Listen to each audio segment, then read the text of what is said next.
Okay, guys. So today is November 5th. Voting day, apparently. Better get out there, make your vote count. But as some of us know, it's not really the people's vote. But we won't get into that. It's the Electoral College's decision. And if you paid attention in government, that's exactly what they told us. But again, not going to get into that. I just had to remind people of that. Shoot, you have to bear with me. My voice is like coming and going at right now, and I'm really trying to like hang on to it because I'm the closing manager tonight. I didn't spend time taking care of myself this morning. One, because I had my friend's small baby last night, and I didn't have time to really do what I typically do whenever I'm, every morning. I prioritized her first. I just kind of took a really quick shower, and then I basically just got her ready.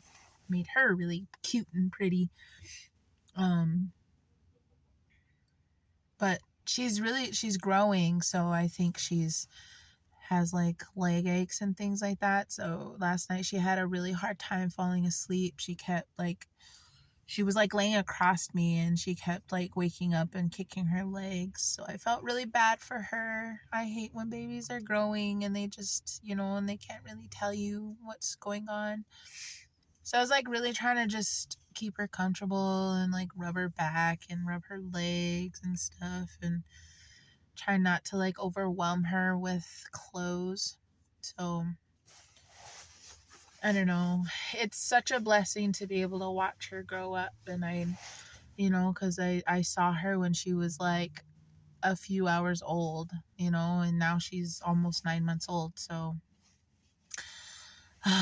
I just have so much love and care for her. And I just can't wait to see who she is when she's older and the personality that she has.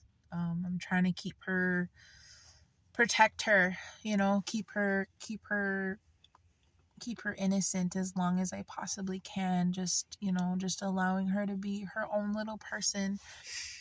Her mama's young, so of course with all young people, they're learning too, so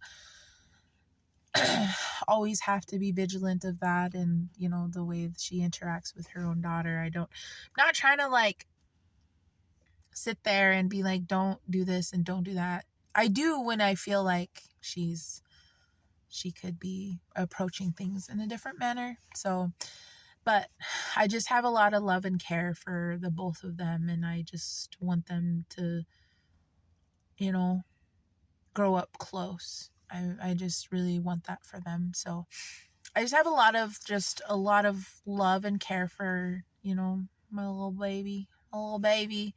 And I just have a lot of love and respect for my young friend. I've seen her through a lot of different things. She's now seeing me through a lot of different things. So, I met her when she was right out of high school. We worked together, and I kind of like built her up in a way, like to be who she is at her job. So trying to just really take care of her in that sense, and really just push her, because she does have leadership skills.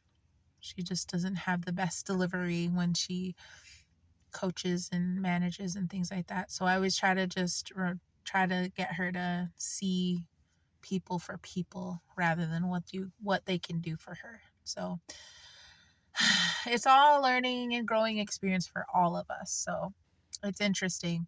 She kind of thinks of me as like a parent. I'm only, let's see, 13 years older than her, but she sees me as kind of a parent. And she took my ex and I's breakup really hard. She was really devastated, and I felt incredibly bad about that. And she just was like So I think about that often, and just how hurt she was. So I always just try to, make sure that they're taken care of and stuff. And so yeah, it's a whole ordeal with them, but I try not to dwell on it. I just try to be supportive of them and just offer help where I can, because at this point in time, I'm barely helping myself. So I just try to help where I can and do what I can for the both of them, and make sure that they they at least have like a safe space to go. That's always been my goal with them. So, but so anyway, I got to spend the night with her, and I haven't got to do that in a while. So I was like prepared for just kind of a sleepless night a little bit, because when she's with me, I'm just so hyper vigilant about just every single move. So I'm always like just barely asleep, and then as soon as like I hear a noise or whatever, I just want to make sure that I'm there for her if she cries or anything like that. So I'm pretty sleepy. Yeah, but it's okay. It's okay. It's for a good reason. But I just wanted to talk about this month's here at my job we call it DEI, diversity, equity, and inclusion theme. But this month is November is Indigenous Peoples Heritage Month. You might also have heard it called Native American Heritage Month. But I would prefer to call it Indigenous Peoples Heritage Month. Not going to get too political here, because it is, YouTube. But you can call it what you want, as long as you know the history of our people, and just, recognize the things we've had to go through to be even recognized as a people, which I don't think a lot of people realize is recent history. It's not like this was hundreds of years ago. I mean, like seeing us as citizens of this country, but like I said, I'm gonna try really hard to not be petty and not say the things I want to say. So I did this like board we get to do here at my job. I put a lot of effort into it, and my ex helped me. I asked her for help because her occupation has a lot to do with that. So just the Indigenous people, the Indigenous communities. So I kind of reached out to her and I asked her help. So she did bring me some resources and things like that, which I was incredibly grateful for, because like I was trying to think of what I could do to educate the people that work with me. And she was like the only person I could think of who would be able to help me. And I don't know. I've been trying to just be, since I've created this detachment from her, I've been really trying to just be respectful and just kind to her. Not trying to be her friend. I'm not trying to be her friend. We're just kind of like roommates at this point, and for me. So I'm not, I maybe I should have a discussion with her just about that, because like I don't want to give her the wrong impression that I'm like trying to weasel my way back into her life. I'm just trying to be respectful until I leave. And still respecting her boundaries. So like if she were to come to me and be like, hey, it's not like, I don't like, this isn't okay or whatever, like I will step back. I will 100% step back. And so I'm just trying to like be respectful and mindful and considerate, because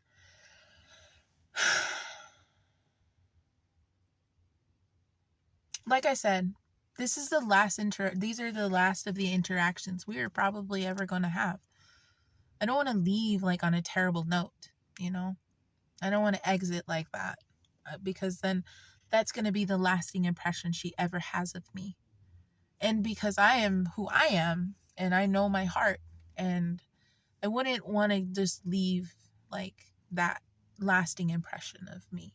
So it's more so about me, and I know in my heart of hearts who I am. So that's why I said, like, I just want to be respectful and, make these last few interactions we have until I leave just really good for her and for me, you know? And so I've just really been trying to just, like I said, where I'm not trying to be her friend, this isn't like trying to cultivate a friendship with her. I'm just, just trying to be respectful, is I guess. So anyway, so she provided me some resources and some books. So to kind of let my team know just a little bit about myself as an Indigenous person. Because myself and another coworker, we're the only two Indigenous people that work at this location. So, which is interesting to me. Rochester is a pretty diverse community as it is. We have a lot of different kind of cultures and ethnicities in I think the population is like 170,000 or 120,000, one of them. So like there's a lot of different cultures and ethnicities, and that's one thing I really love about Rochester. Like, I've never lived anywhere that's this diverse. And so it's interesting, and Minnesota historically is the land of the Dakota people and the Anishinaabe. And I don't want to get it wrong because I'm pretty sure it's Ojibwe, but I don't want to give out the wrong information because I don't really know that, like, their history. And it's interesting just putting up the board that I was putting together for my associates, just putting that together for people, it just opened my eyes to how much people don't know the history of this land, like Minnesota specifically. And it's funny to me because, there's just a lot of ignorance and a lot of things that just people say because they're not educated. And it's incredible to me because, like, people literally speak Dakota every day. Every time they say Minnesota, they say a Dakota word. So it's incredible to me that people are just, so ignorant and just mean, and if they just picked up a history book, a true history book, like, there's a lot of things you could learn. And I use this opportunity to bring about just the different issues we Indigenous people face. The missing and murdered Indigenous women and girls. I put up some statistics. I didn't read them in depth because I was kind of on a time constraint, but I did do a lot of research, and I put this thing together, and it's just like, there's just, the act of violence on us is incredible. And it's almost equal for men too. The Indigenous men, it's almost equal in statistics. So it's like across the board, we experience acts of violence. We go missing at a higher, like 4 times higher rate than 4 times higher rate than any other race. Actually, I think it's higher, but we're like 10 times more likely to be murdered. And I don't know about you guys, but that's actually a really scary thought. So like, if there's 10 of us in a room, I'll go missing, and I will have something terrible done to me. And one thing that always just really made me vigilant about my surroundings and trying to be aware is just, I've got tan skin. I wouldn't even say I have brown skin. Like, even if I really try in the summer, I don't get super brown, but like, I have tan skin and my hair, and I have Indigenous features. So like, when people ask me, are you Indian? It makes me very, very uncomfortable because a lot of times they'll say it in a tone where, like, it's not a kind tone. And where I work, I see people all the time. And there was this Southern lady who asked me, like in a very condescending way, if I was Indian, after I had told her like that's not our policy. I won't describe the situation, what she was trying to do, but I told her the policy, and I was like, this is the policy, so I apologize. No, I never apologize actually when people are wrong. I never take ownership. So I was like, so this is the policy and this is what I can do for you. And she looked at me dead in the face and she said, "Oh, you're Indian." And I was like, "I'm Indigenous." Yeah. And because I never shy away from it either. I always try to like empower myself too, because in the past I didn't grow up attending reservation schools. I went to a school off the reservation. So, which I think in a lot of ways hindered me. It was like it hindered me in some ways, but it also allowed me to be well spoken in a way. And it kind of broadened my vocabulary in a lot of ways to not have gone to school on the reservation. And and for a long time I was really ashamed of myself. Like, I hated myself so bad. Like, I used to just wonder why, like, I had to be Indigenous, or like, why all these other things. I didn't see the beauty in my own culture. It wasn't until I think I met my ex that I started to really like own that and really try to really just love myself for who I am, because I also made me realize that, like, I come from a family that's very fluent in our language. I hear it spoken every time I go back home, so I often have to think about that. Because there's a lot of families that don't have that privilege. And I'm realizing that more and more. It doesn't make me fluent, but I hear it, and I know it, and you know what I mean? So it's like, once those family members of mine that are fluent are gone, which they're older, like really old now. Once that's gone, it's gone forever. And people don't realize just the urgency behind all of that. Like, our languages, all these like language keepers, they're leaving this world, and we'll never hear that again.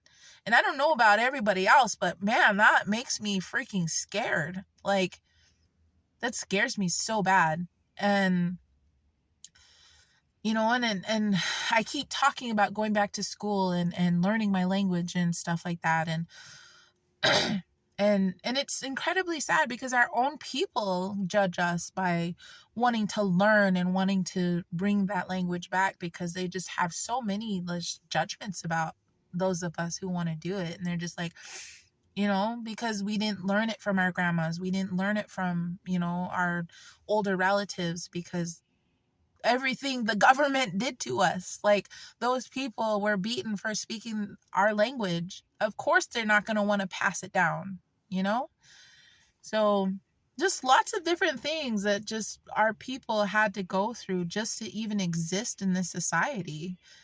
And and we're just so ashamed to be ourselves. Like, a lot of us are ashamed to be ourselves, and it's just, it should have never been that way.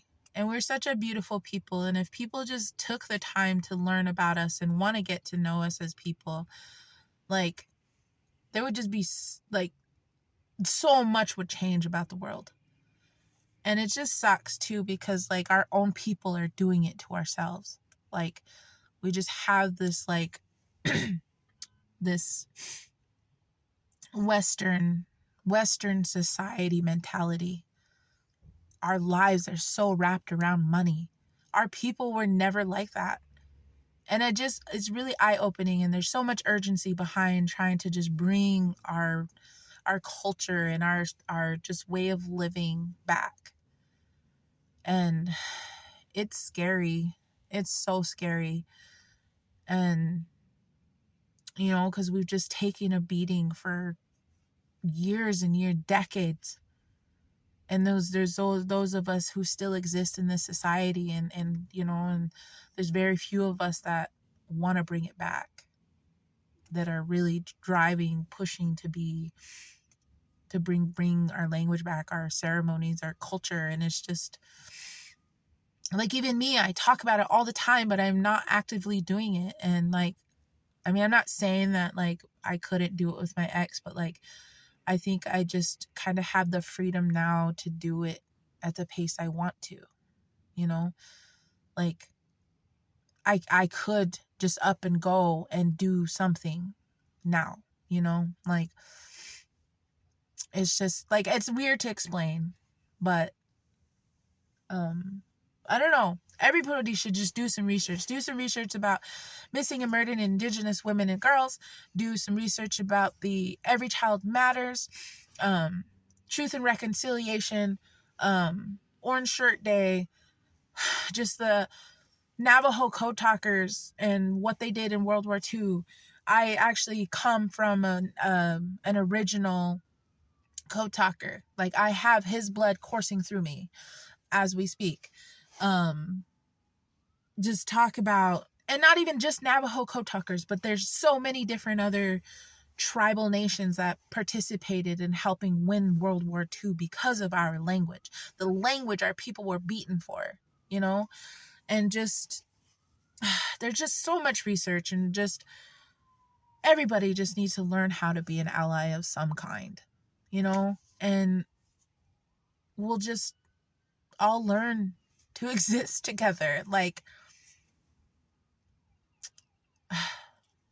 it just makes my heart sad, and there's just so much I want to educate others on, and there's just so much I want to just like advocate for and just protest, and and if we just all took the time to just learn about other cultures. And because I'm Indigenous, and because of the, going to school off a reservation, and I didn't learn things the way others did that did go to school on reservation, whether they did or not, I don't know. But because I wasn't afforded that privilege, going to a school off the reservation, like, I'm making a point as a 34-year-old Indigenous woman to educate myself, not just about myself and my people, but so many other different cultures, so many other different people, because I don't want them to lose themselves either. I have some people, some South American relatives that work with me, and they're just so stuck on wanting to learn English, and and they're just so ashamed of the accents that they have. And I'm just like, don't be ashamed to be who you are. Like, my people were just beaten into submission. Don't do that to yourselves. Like, I tell them all the time, like, don't be ashamed to speak your language. Don't be ashamed to be who you are. Share that with us. It's such a beautiful thing. Like, there's just so much. There might need to be a part 2 to this, but this is just a start. So like, I just wanted to share that much and give you an idea of who I am as an Indigenous person, and just the ways that I'm trying to advocate for my people and just get others to learn about us, and that's it. And just maybe one day, people will start taking us seriously. There might be a part 2. I've got myself all worked up. But yeah, as always, guys, be kind. You don't know what somebody is going through. Help somebody today, and love yourself. Love yourself.